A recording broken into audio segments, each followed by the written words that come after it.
महाराज आरणला हो, आणि तिथं शेतात जर बारं मोडलं ना, त्या पाण्याला म्हणायचे असाच वाहत वाहत जा आणि माझ्या पांडुरंगाला जाऊन भेट.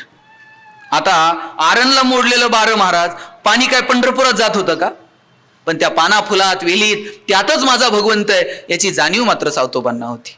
आणि सावतोबा महाराज सांगायचे आपल्या लेकीला, या शेताचा मालक आहे ना पंढरपुरात राहतो ताई, हे आपलं मालकीचं नाही, आणि या मालकाला आपण यातलं काहीतरी दिलं पाहिजे. आणि मग जेव्हा दिंडी निघाली पंढरपूरला, तेव्हा सावतोबांची मुलगी पुढे आली आणि तिनं सांगितलं, हे शेतातली फळं फुलं एवढी जरा आमच्या इठ्ठलाला घेऊन जाल, आमच्या शेताचा मालक आहे तो. ते लोक म्हणले, तुमच्या शेताचा मालक आणि तू कुठं असतोय? आमचे बाबा म्हणतात शेताचा मालक पंढरपुरात राहतो. आणि तो कोण? विठ्ठल, पांडुरंग. सगळे हसायला लागले आणि म्हणले, तुझ्या इठ्ठलाला ही सडलेली फुटलेली फळं चालतात का? आणि ती फळं फुलं अशी फेकून दिली रस्त्यावरती, आणि त्याच्यावरती चालत चालत ही सगळी मंडळी पंढरपूरला निघून गेली. रडणाऱ्या पोरीला सावतोबांनी जवळ घेतलं आणि विचारलं, बाई का रडते? तुम्ही म्हणता ना आपल्या शेताचा मालक पंढरपुरात असतो, याच शेतात पिकलेली फळं फुलं त्याच्यासाठी द्या म्हणून त्यांच्याकडे गेले. त्यांनी फळं फुलं नेली तर नाहीच, पण रस्त्यावर फेकून दिली हो. तेव्हा सावतोबा म्हणले, ज्यांना या पाना फुलात भगवंत दिसला नाही त्यांना पंढरपुरात पण दिसणार नाही. सगळेजण पंढरपुरात गेले आणि ही सगळी स्वतःला प्रतिष्ठित समजणारी मंडळी पंढरपुरातल्या पांडुरंगाच्या पायावर जेव्हा त्यांनी डोकं ठेवलं आणि वर बघितलं, वर देव काय कोणाला दिसला नाही. कुजबूज सुरू झाली, देव कुठे गेला, देव कुठे गेला. आजूबाजूला सर्वसामान्य माणसांच्या रांगा लागलेल्या, सगळेजण देवाकडे बघतात, पाया पडतात, आनंदून बाहेर पडतात. आणि ही मंडळी जेव्हा कुजबूज करायला लागली आणि विचारलं, का हो देव तुम्हाला दिसला का? म्हणले, अहो कशाचं काय, देव कुठं दिसला नाही. सावतोबा म्हटले, ज्याला पाना फुलात देव दिसला नाही त्यांना दगडात सुद्धा, तिथे पंढरपुरात सुद्धा देव दिसणार नाही. संतांनी सांगितलं, या निसर्गात परमेश्वर आहे, हा निसर्गच परमेश्वर आहे आणि त्याला जपता येईल का? अहो किती झाडांचे, मी तर म्हणतो देवानं जर कृतज्ञतेची यादी करायची ठरवली, परोपकार करणाऱ्या गोष्टींची यादी जर करायची ठरवली ना साहेब, त्यात पहिला नंबर झाडांचा लागेल. परोपकारी लोकांची जर यादी करायची ठरवली, परोपकारी निसर्गातल्या घटकांची यादी करायची ठरवली, तर त्यात पहिला नंबर झाडांचा लागेल. किती उपकार आहेत ते आपण शब्दात सुद्धा व्यक्त करू शकत नाहीत. आणि म्हणून झाडांच्या प्रती थोडंसं हळवं होता येईल का? झाडांच्या प्रती थोडीशी कृतज्ञता बाळगता येईल का? सुधा मूर्तींचं एक पुस्तक वाचनात आलं, त्यात त्यांनी लिहिलं होतं, मी ज्या घराच्या शेजारी राहायचे त्या घराच्या शेजारी एक प्राजक्ताचं झाड होतं, आणि त्या प्राजक्ताच्या झाडाच्या शेजारी जी खिडकी होती त्या खिडकीत मी अभ्यासाला बसायचे, आणि खिडकीतनं बाहेर हात घ्यायचे आणि त्या फांदीवरनं अलगद हात फिरवायचे. झाडांना बोलता येत नाही मित्रांनो, पण झाडांना भावना असतात, त्यांना आपले स्पर्श कळतात, त्यांना आपला संवाद कळतो. सुधामूर्ती लिहितात, मी त्या फांदीवरनं रोज हात फिरवायचे, त्या झाडासोबत बोलायचे, माझ्या आयुष्यातल्या गमती जमती सुखदुःख त्या झाडाला शेअर करायचे. आता झाडही माझ्याशी बोलायला लागलं होतं. मी बोलायला लागले का पानांची सळसळ ऐकायला यायची. मी आनंदी असले तर कधी कधी प्राजक्ताच्या फुलांचा सडा पडायचा. झाडही आता माझ्यासोबत संवाद साधत होतं.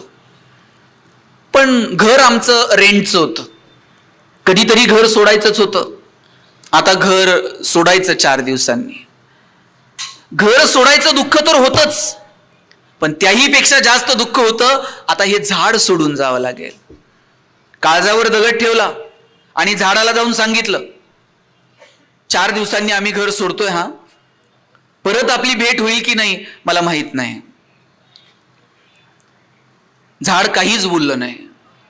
पुढचे 4 दिवस ना पानांची सळसळ ऐकायला आली, ना प्राजक्ताच्या फुलांचा सडा पडला.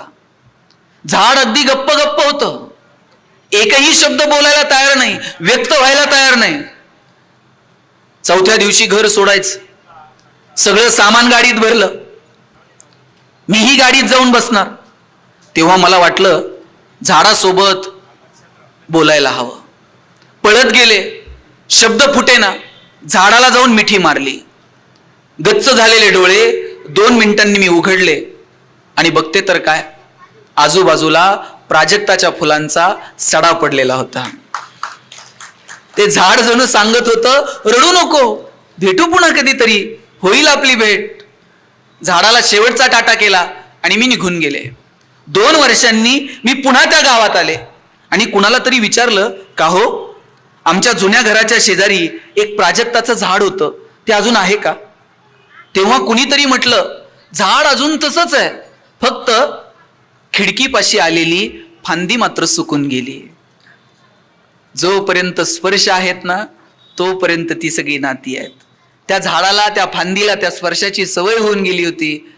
आता तो स्पर्श नाही, झाड जगतंय, पण फांदी मात्र सुकून गेली. झाडांनाही भावना आहेत. अहो, आमच्या सगळ्या महिला रोज त्या तुळशी सोबत बोलतात, रोज तिला स्वतःचं सुख दुःख सांगतात. अहो, जात्यावर दळणारी बाई सुद्धा तिथल्या पाना फुलांशी बोलायची. माणसं शिकलेली नव्हती, पण निसर्गासोबत त्यांनी जुळून घेतलं होतं. ते निसर्गासोबत पुन्हा एकदा आपल्याला जुळून घेता येईल का? माणसाचं आयुष्य जसं सोपं केलं, ते अधिकाधिक सुखी करता येईल का? आणि काय सुखाची संकल्पना आहे हो आपली. मी लहानपणी जर मंदिरात गेलो ना, असा घंटा वाजवला की आजोबा म्हणायचे, चला रे, हात जोडा. आणि म्हटलं आता, ते म्हणायचे, म्हणा, देव बाप्पा सुखात ठेव. सुख हा शब्द काय, हे फक्त मागण्यापुरतंच आहे, पण नेमकं सुख काय हे मात्र कधी कळलं नाही. आज जेव्हा तुम्ही निसर्गाच्या सानिध्यात जाल, वाहणाऱ्या खळखळणाऱ्या नदीला मन भरून बघाल, तेव्हा कळतं खरं सुख काय. पक्ष्यांचा चिवचिवाट, किलबिलाट जेव्हा शांततेने ऐकाल, तेव्हा कळतं खरं सुख काय. सूर्याची कोवळी किरणं कधीतरी अशी अंगावर झिलून बघा, मग कळतं सुख काय. जगज्जेता अलेक्झांडर असा निघाला होता आणि एक तत्कालीन मोठा विचारवंत, तो अलेक्झांडरच्या स्वागताला आला नाही. आणि मग अलेक्झांडरने विचारलं, तो कुठे आहे? सगळे आलेत आणि तो नाही. त्याने आजूबाजूला एक छोटंसं खेड आहे, त्या झाडा फाना फुलांमध्ये तो आता रमून गेलाय. अलेक्झांडर म्हटलं, आपल्याला आहे ना त्याला जाऊन भेटायचं. आणि हे सगळेजण भेटायला गेले. अलेक्झांडरने त्याला विचारलं की मी तुझ्यासाठी काय करू शकतो? तो म्हटला, तू माझ्यासाठी काहीच करू नको. तो म्हटला, अरे जगज्जेता अलेक्झांडर तुझ्या समोर उभा आहे, काय मागायचंय ते माग. त्याने सांगितलं, मला काहीच नको, आणि द्यायचंच असेल तर एक दे म्हणले. म्हणले काय? तू थोडासा बाजूला उभा राहिला ना, सूर्याची किरण जरा अंगावर येतील. तू थोडासा बाजूला उभा राहा, एवढंच माझ्यासाठी कर. इतकं निसर्गाशी जुळून घेणं असलं पाहिजे. मला वाटतं हे निसर्गाशी जुळून घेणं हे अगदी देवदेवतांपासून, अनेक विचारवंतांपासून तर थेट साधू संतांपर्यंत आणि आज निसर्गाशी संलग्न काम करणाऱ्या अनेक माणसांनी वारंवार सांगण्याचा प्रयत्न केला. तो आम्हाला समजून घेता येईल का? एका मोठ्या अधिकाऱ्याचं एक भाषण ऐकलं होतं आणि त्यानं सांगितलं, मी खूप मोठ्या पदांवरती काम केलं, कायम मी त्या प्रोटोकॉलमध्ये राहिलो. आणि एक दिवशी प्रवासात असताना माझ्या मागं पोलिसांचा ताफा होता, मी निघालो होतो आणि एका झाडावरती एक पक्ष्यांची काही 5-6 घरटी लावलेली होती. माझ्या पत्नीनं मला सांगितलं, ते घरटं आपल्याला काढता येईल का? आपल्या गॅलरीत ते शोभून दिसेल. मी गाडी थांबवली आणि माझ्या बरोबरच्या सेवकांना सांगितलं, जरा ते घरटं काढता येईल का बघा. यांनी आयुष्यात कधी झाडावर चढलेले नव्हते, यांना काय ते झाडावर चढता येईना, ते घरटं काय काढता येईना. मग तिथं गुरामागं चालणार एक पोरग होतं, त्यांनी त्याला बोलवलं. म्हणले, तेवढं घरटं जरा काढून देतो. ए नाही बाबा म्हणला, आपण नाही झाडावर चढत आणि घरटं नाही काढत. आणि 50 रुपये देतो की. 50 रुपये म्हणला, आपण चढतच नाही झाडावर. 100 रुपये देतो. पोरगा म्हणला, आपण त्या घरट्याला हातच लावत नाही. बरं बाबा 500 रुपये देतो. बरं 1000 रुपये घे, पण एक घरटं काढून दे. पोरगा एवढासा गुरामागं जाणारा, पण त्या अधिकाऱ्याला म्हणाला, साहेब 1000 काय, तुम्ही कितीही पैसे दिले ना तरी मी घरटं काढणार नाही. म्हणला, तुमच्यासाठी हे एक छोटंसं घरटं आहे जे गॅलरीची शोभा वाढवणार आहे, पण सकाळी त्या घरट्यातनं जे पक्षी उडून गेले ना, त्यांच्या आयुष्याची ती कमाई आहे, त्यांच्या आयुष्याचं ते घर आहे. संध्याकाळी जेव्हा हे पक्षी आपल्या पिलांना भेटायला येतील आणि फांदीवर घर दिसणार नाही, तेव्हा त्यांच्या मनाची काय अवस्था असेल हो. तुम्ही विचार करा बरं, आपण असं सरळ JCP चालवतो आणि ते झाड पाडून टाकतो. किती घरटी असतात, किती पक्ष्यांचा अधिवास असतो. तुम्ही विचार करा, आपण दिवसभर कुठेतरी फिरायला गेलोय आणि संध्याकाळी आलोय प्लॉटवर आपलं घरच नाही. थोडीशी मनात कल्पना ना बरं, व्याख्यानाहून घरी गेले आणि घरच नाही जागेवर, काय होईल? पक्ष्यांचं घर साहेब, एक एक काडी गोळा करून त्यांनी ते घर बांधलेलं असतं. आणि निसर्ग त्यांच्यावरती, पाऊस आला पडलं घरटं, आलं वारं पडलं घरटं, पण तरी सुद्धा पक्ष्यांना कधी रडताना बघितलंय? असा झपाट्याचा पाऊस आला आणि त्या वादळात पक्ष्यांचं घरटं उडून गेलं. पक्षी थोडी त्या पक्ष्यांमधला जी मादी होती ती थोडीशी नाराज झाली आणि म्हटली, काय हो, सारखंच घरटं पडतंय. पक्षी म्हटला, नाराज होऊ नको. त्यांना असे पंख विस्पारले. त्या विस्पारलेल्या पंखांच्या खाली ती अलगद येऊन थांबले. पाऊस उघडला, सकाळी स्वच्छ सूर्यप्रकाश झाला आणि ती म्हटली, आता कुठे राहायचं? तो म्हटलं, नाराज काय होते, परत काडी काडी गोळा करू, परत घरटं बांधू. आणि तो तिला म्हणतो, हे बघ, घरटं बांधणं घरटं पाडणं हे त्याचं काम आहे आणि घरटं बांधणं हे आपलं काम आहे. आणि पुढे जाऊन तो म्हणतो, आणि हो, कोणाच्या मदतीची वाट बघायला आपण थोडीच माणसं आहोत. आपली घरटी आपल्यालाच बांधावी लागतील. कोणतर मदतीला येईल, कोणतर अनुदान देईल, मग झाडं लावू, कोणतरी मदत करेल, मग घर बांधू, असं नाही हो. प्राणी पक्ष्यांनी जुळून घेतलंय निसर्गासोबत. आपण माणसं आहोत आणि आपण प्राणी पक्ष्यांपेक्षा सुद्धा कृतज्ञ असलं पाहिजे. त्यांच्यापेक्षा सुद्धा आपल्या जर बुद्धीचा एवढा विकास झालाय ना, ते जेवढं निसर्गाशी जुळून घेतात त्याच्या लाख पटीनं आपण निसर्गासोबत जुळून घेतलं पाहिजे. किती उपकार आहे तो भगवंताच्या आपल्यावरती. साधी ठेच लागली तर आपल्याला 4 लोक धावून येतात मदतीला. ह्या हायवेला रोज 4 कुत्री मरून पडलेली असतात. त्यांच्या पिलांना तक्रार करायची संधी आहे का? आमच्या बापाची चूक नव्हती, याच्याच गाडीचा ब्रेक लागला नाही, आम्ही शुद्धीत होतो, हेच 31 डिसेंबरला शुद्धीत नव्हतं, आमची केस घ्या, आमची तक्रार घ्या. काय अधिकार आहे तो? आपण जसं बाहुलं नाचवतो तसे हे प्राणी पक्षी डोलतात. पण जर आपण त्यांच्या तावडीत सापडलो, मग मात्र निसर्ग आपल्याला सुट्टी देत नाही. आणि आपल्या पिढीनं सगळ्यात मोठं बघितलेलं संकट जर कोणतं असेल तर ते कोविडचं संकट आहे. निसर्गानं वारंवार जाणीव करून दिली, जुळून घ्या, जुळून घ्या. कोरोना कुणी बघितलाय का आपल्यापैकी? बघितला कुणीच नाही, पण कळला मात्र. कुणाकडे फोटो बिटो आहे का कोरोनाचा? सेल्फी विल्फी काढून ठेवलेला. माणसं साहेब खिडकीतनं बघायची, आम्ही रस्त्यावर कधी येणार, जनावर रस्त्यावर फिरतायत. माणसाला असं खिडकीतून खाली सुद्धा येऊ दिलं नाही. कुठे नेऊन ठेवलं निसर्गानं. आणि त्या 2 वर्षात आपल्याला कळलं हे सब झूट आहे, जगलं पाहिजे, आनंद घेतला पाहिजे. आणि आता 2-4 वर्ष झाली, परत गाडी सुसाट निघाली आपली. आता आपण निसर्गाकडे वळून बघायला तयार नाही आहोत. आणि म्हणून पुन्हा पुन्हा निसर्गाकडे वळून बघा. 15 ऑगस्ट 1947ला भारत स्वतंत्र झाला. 50ला गणराज्यांची स्थापना झाली. 56ला राज्यांची विभागणी झाली. 62ला आपल्यावरती आक्रमण झालं.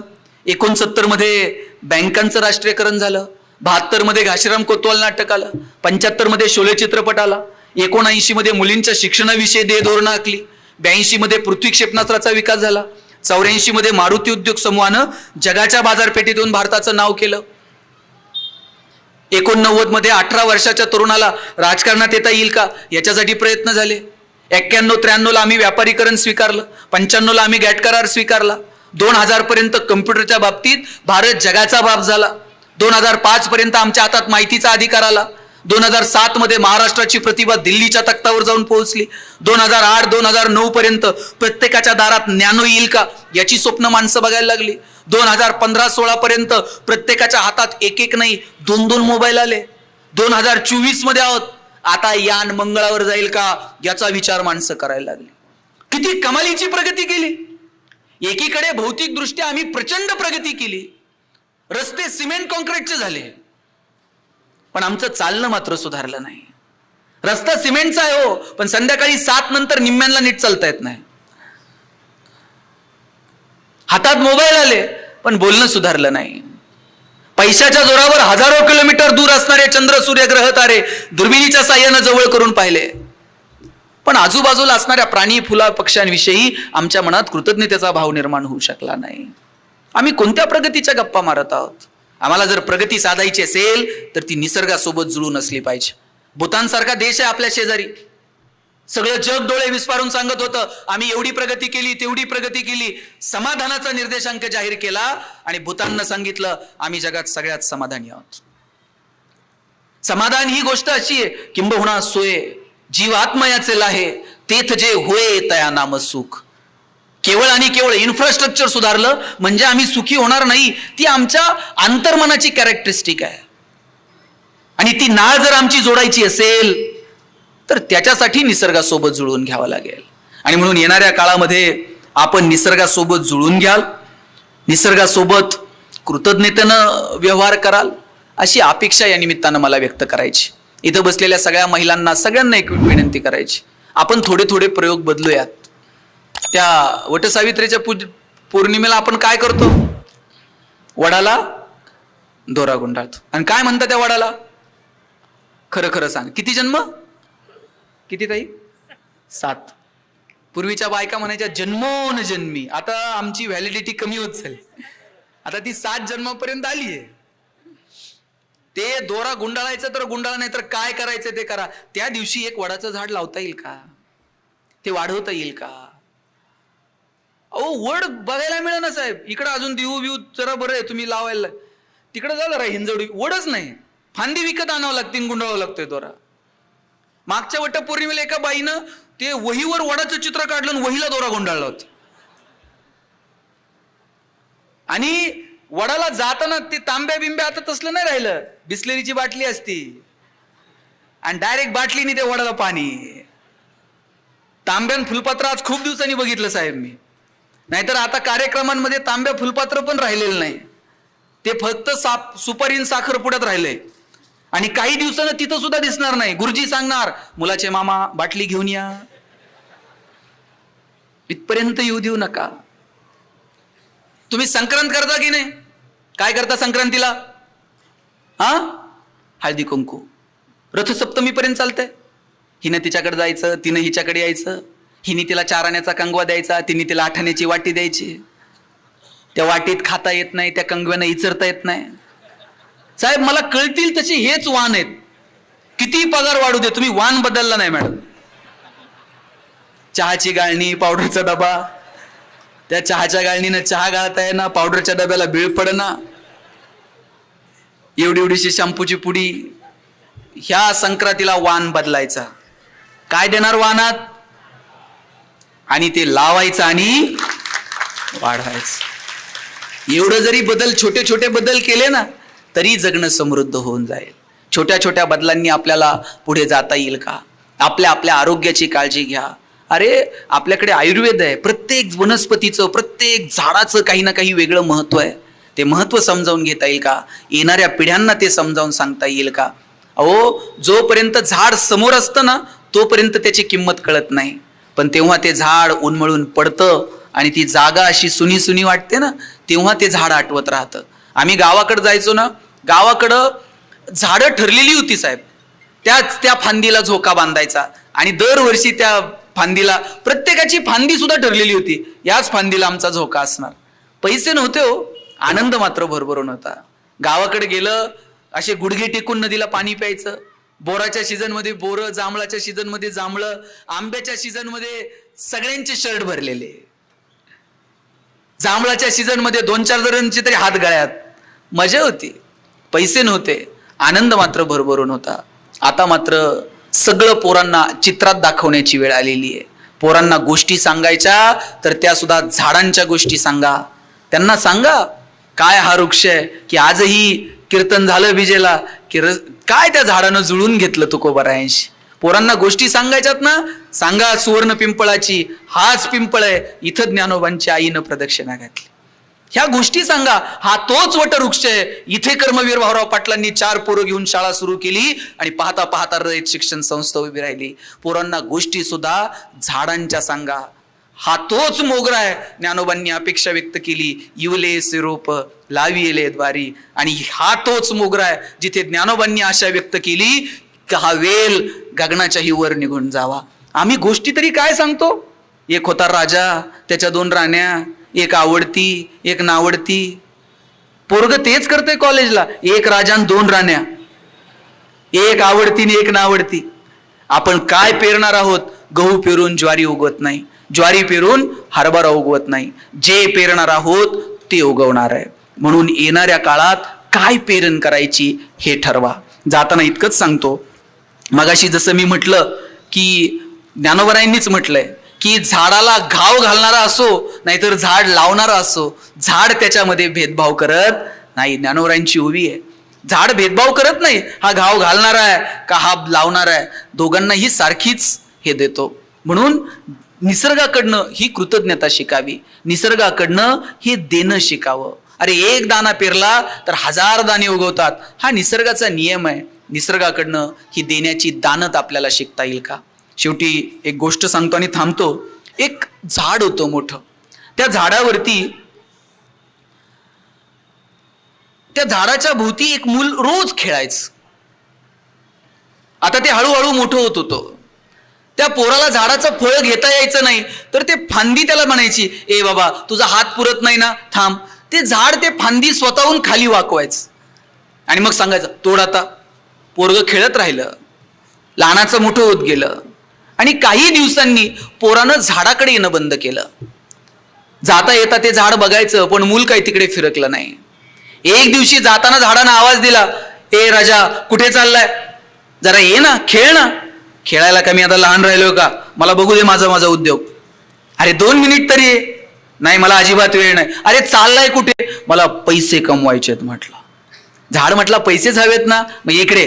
झाडानं सगळी होती नव्हती तेवढी सगळी फळं त्याच्या पुढ्यात टाकली आणि म्हटलं जा बाजारात कमव पैसे. बाजारात गेला, फळं विकले, मजबूत पैसे मिळाले. 4-10 दिवस ते रोज यायचं, झाडाबरोबर खेळायचं. 5व्या दिवशी पुन्हा गायब. परत 7व्या-8व्या दिवशी, ए बाळा ये की रे, खेळायला आलाच नाही. ते पैशानं कुठं भागतंय का, मला आता घर बांधायचंय म्हटला. झाड म्हटलं माझ्या सगळ्या फांद्या घे आणि एक छोटंसं घर बांध. सगळ्या फांद्या तोडून दिल्या आणि घर बांधलं. 7-8 दिवस झाले, पोरग पुन्हा फिरकलं नाही. त्यानं विचारलं आता काय, मला नदीच्या पलीकडे नवीन नगरी आहे, मला जरा नवीन जग बघू दे. किती दिवस मी इथे खेळत बसणार आहे. तो मला आता खोड राहिलंय, याची नाव बनव आणि नदी पार करून पलीकडे निघून जा. राहिलेलं खोडही दिलं, फक्त बुंधा उरला शेवटचा. पोरग नदीच्या पलीकडे नवीन नगरीत निघून गेलं आणि ते परत फिरकलंच नाही. आतापर्यंत त्या बुंध्यावरती अधूनमधून एखादं पान यायचं, आशा होती पोरग कधीतरी येईल. पोरानं फिरकणं बंद केलं आणि शेवटचं झाडाने विचारलं, आता तग धरण्या इतकी मुळं माझी सक्षम उरली नाहीत, आता मीही संपून जाईल. पण पोरग जर कधी भेटलं तर त्याला सांगा, जिथे असशील तिथे सुखी राहा. झाडं काय देत नाही तो आपल्याला. आपण जर फिरकलो नाही तर निसर्ग आपल्याला खूप सांभाळून घेण्याचा प्रयत्न करतो, पण त्याच्याही काही स्वतःच्या मर्यादा आहेत. त्या मर्यादा त्यानं ओलांडाव्यात इतकं कृतज्ञ मात्र होऊ नका. आणि झाड ह्या 31 डिसेंबरला ना शपथ घ्या, व्यसन करू नका. माझी तरुण पोरांना मनापासून विनंती आहे. अहो 31 डिसेंबरला आज साहेब सगळे हॉटेल फुल. 20-25 वर्षाची पोरग गाडी फास्ट चालवणार, व्यसनाच्या नादी लागून कुठंतरी जाऊन धडकणार. आईबापाची इच्छा असते आमच्या खांद्यावर पोरांनी जावं. 20-25 वर्षाच्या पोराला खांद्यावर घेऊन जाताना काय त्या बापाला वाटत असेल? परमेश्वरानं फुकट दिलेलं एवढं शरीर, लिव्हर ट्रान्सप्लांट करायचं तर बघा किती पैसे लागतात आज. आम्ही लिव्हर बिव्हर काही नीट ठेवलं नाही. आणि कोणती धुंदी, कोणती मस्ती. तारुण्य म्हणजे हे नाहीये 31 डिसेंबरला जल्लोषात कुठेतरी ड्रिंक करून आम्ही तो साजरा करणं. या 31 डिसेंबरच्या निमित्तानं जे वर्ष गेलं त्याचं जर असं अवलोकन करा. काय चुकलं, काय करायला हवं होतं, काय केलं नाही, आता नवीन संकल्प काय आहेत, नवीन काय गोष्टी करायच्या. मला वाटतं हा विचार करण्याची ही पूर्वसंध्या आहे. 31 डिसेंबर विचारही करता येणार नाही अशा बेशुद्ध अवस्थेत घालण्यापेक्षा शुद्धीवर राहून येणाऱ्या वर्षाचं स्वागत करता येईल का, मला वाटतं याची काळजी घ्या. आणि सगळ्यात आतापर्यंत साहेब हा जो विषय ना वृक्ष संवर्धन, हा वेगवेगळ्या अंगाने सांगता येऊ शकेल. आयुर्वेदाचार्याला जर बोलवलं तर तो प्रत्येक झाडातलं आयुर्वेदिक महत्व सांगेल. कुणी एखादा बायोलॉजीचा अभ्यासक बोलवला तर तो त्याच्या पद्धतीनं सांगेल. पण ह्या विषय झाड हे फक्त जगणं नाहीये. तुमच्या अंगात घातलेला शर्ट झाडांपासून आहे, संध्याकाळी ताटात जे येणार आहे ना ते झाडांपासून आहे, या तांब्यातलं पाणी आहे ना त्यालाही झाडं कारणीभूत आहे, तुमच्या गाडीतलं पेट्रोल आहे ना त्यालाही झाडं कारणीभूत आहेत. कशाला झाड कारणीभूत नाही मला सांगा? प्रत्येक गोष्टीला झाड कारणीभूत आहे. म्हणून झाड हे फक्त जगणं नाहीये, झाड हे जगण्याची प्रेरणा सुद्धा आहे. एक गिर्यारोहक असतात ना, वेगवेगळ्या एव्हरेस्टला इकडं तिकडं जाणार गिर्यारोहक, अशी टीम सगळी निघाली होती कॅम्पला. आणि जाताना त्यांना सांगितलं होतं की तुम्हाला त्या हवामानासोबत जुळून घ्यावं लागेल, तुम्ही ते सगळ्या गोष्टी तुम्ही स्वतः कॅरी करा. अनेक गोष्टी घेऊन हे सगळे गिर्यारोहक एव्हरेस्ट सर करायला निघाले होते. त्यांचा जो कोच होता त्यानं प्रत्येक गोष्ट कधी वापरायची, काय खायचं, काय प्यायचं हे सगळं त्यांना शिकवलं होतं. आणि त्यांना एक कल्पना दिली होती, बघा कधी कधी थंडी इतकी कडाक्याची असेल तुम्हाला सहन होणार नाही, कधी कधी फक्त तुम्ही बर्फ बघत राहाल, दुसरं काहीच आजूबाजूला दिसणार नाही. अशा वेळेस फक्त शरीरावर नाही तुमच्या मनावर सुद्धा परिणाम होऊ शकतो आणि तुम्ही मानसिक दृष्ट्या खचू शकता. या सगळ्यातून तावून सुलाखून तुम्हाला एव्हरेस्ट सर करायचंय आणि परत मागे फिरायचं. 5-25 पोरांची टीम एव्हरेस्ट सर केलं आणि परत निघाली. आणि अगदी आता शेवटच्या टप्प्यावरती 2 दिवसात खाली उतरायचं, सगळेजण खुश होते की अरे आपण एव्हरेस्ट सर केलं, ना शरीरावर परिणाम झाला ना मनावर परिणाम झाला. आणि तेवढ्यातला या 5-25 जणांमधला एक मोठमोठ्यानं हसायला लागला. हे म्हटले शेवटच्या टप्प्यात काहीतरी चुकलं, हे अचानक हसायला लागलंय, याचं मानसिक संतुलन बिघडलेलं दिसतंय. सगळ्यांनी जाऊन विचारलं काय झालं, तू का हसतोय? तेव्हा त्यानं पुढे असा हात केला आणि बघतो तर काय, सगळीकडे बर्फ आणि त्या बर्फातून एक हिरवगार रूप वरती डोकं काढून पाहत होतं.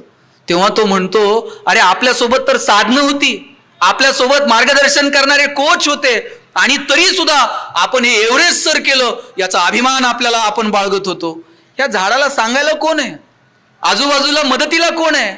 पण या एवढ्या सुद्धा बर्फाच्छादित प्रदेशातून त्यानं वरती डोकं काढलंच. आणि त्या जगण्याची जी त्याची इच्छा शक्ती आहे ना, झाड फक्त जीवन नाही तर झाड जगण्याची प्रेरणा आहे, हा विचार घ्या आणि काम करत राहा, एवढीच अपेक्षा बाळगतो. झाड लावा, वाढवा, टिकवा आणि वृक्षारोपण याच्या पलीकडे जाऊन वृक्ष संवर्धन यासाठी तुम्ही काम कराल अशी अपेक्षा बाळगतो आणि थांबतो. जय हिंद, जय महाराष्ट्र. धन्यवाद सर. खऱ्या अर्थानं आज वास्तव या ठिकाणी आपण मांडलं. आणि सर्व ग्रामस्थांना विनंती आहे, राग आला तरी चालेल, प्रत्येकाच्या जीवनामध्ये आपण जन्म घेतल्यानंतर पहिला श्वास झाडामुळे घेतो आणि आपण मयत झाल्यानंतर या झाडांच्या फांद्यांमुळेच आपल्याला अग्नी मिळतो. कमीत कमी आपल्या आयुष्याची एवढी जरी सोय प्रत्येकाने करून ठेवावी अशी या निमित्ताने विनंती करतो. कुणीही उठायचं नाही, कार्यक्रम संपल्यानंतर पसायदान होणार आहे. आणि त्यानंतर देवस्थानच्या वतीने 31 डिसेंबर आज हा वर्ष संपत आहे आणि नवीन वर्षाची सुरुवात मसाला दूध पिऊन करावे अशी देऊळ देवस्थानने व्यवस्था केलेली आहे. सर्वांनी मसाला दुधाचा आस्वाद घ्यायचा आहे. यानंतर विलासजी बोराडे यांना मी विनंती करतो कार्यक्रमाचे आभार प्रदर्शन करावे. ऋणी आहोत आम्ही आपले देतो शब्द सुमनांचा उपहार. आपण मौल्यवान वेळ दिला आम्हासाठी, आम्ही मानतो आपले मनापासून आभार. वृक्षदायी प्रतिष्ठान व देहू नगर पंचायत यांच्या संयुक्त विद्यमाने संपन्न होत असले